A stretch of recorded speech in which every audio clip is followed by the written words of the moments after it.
കാണാൻ ഭംഗിയുള്ളൊരു nightie bit കണ്ടപ്പോൾ എടുത്താണ്. വാങ്ങിച്ച സമയത്ത് വല്ല ഐഡിയ ഒന്നും ഇല്ലായിരുന്നു എന്ത് സ്റ്റിച്ച് ചെയ്യണം എന്നുള്ളത്.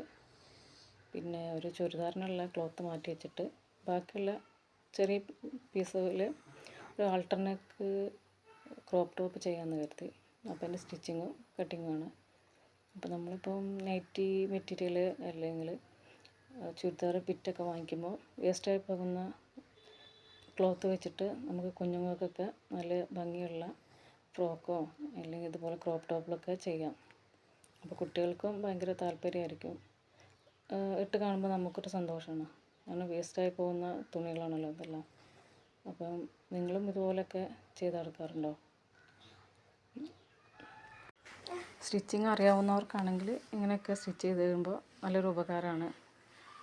സ്റ്റിച്ചിങ് അറിയാത്തവർക്കാണെങ്കിൽ സ്റ്റിച്ചിങ് ചാർജും കൂടി നോക്കുമ്പോൾ അതൊക്കെ കൂടുതലായിരിക്കും ചെയ്യും. അപ്പോൾ ഇങ്ങനെ നിങ്ങളൊക്കെ ചെയ്തെടുക്കാറുണ്ടോ? അങ്ങനെ നമ്മൾ കുഞ്ഞു മക്കൾക്കൊക്കെ വേസ്റ്റായി പോകുന്ന തുണി കൊണ്ടൊക്കെ ഫ്രോക്കോ മിഡി ക്രോപ്പ് ടോപ്പ് ചെയ്യാറുണ്ടോ? എൻ്റെ വർക്ക് ഇഷ്ടമായെങ്കിൽ ലൈക്ക് ചെയ്യുക, സപ്പോർട്ട് ചെയ്യുക.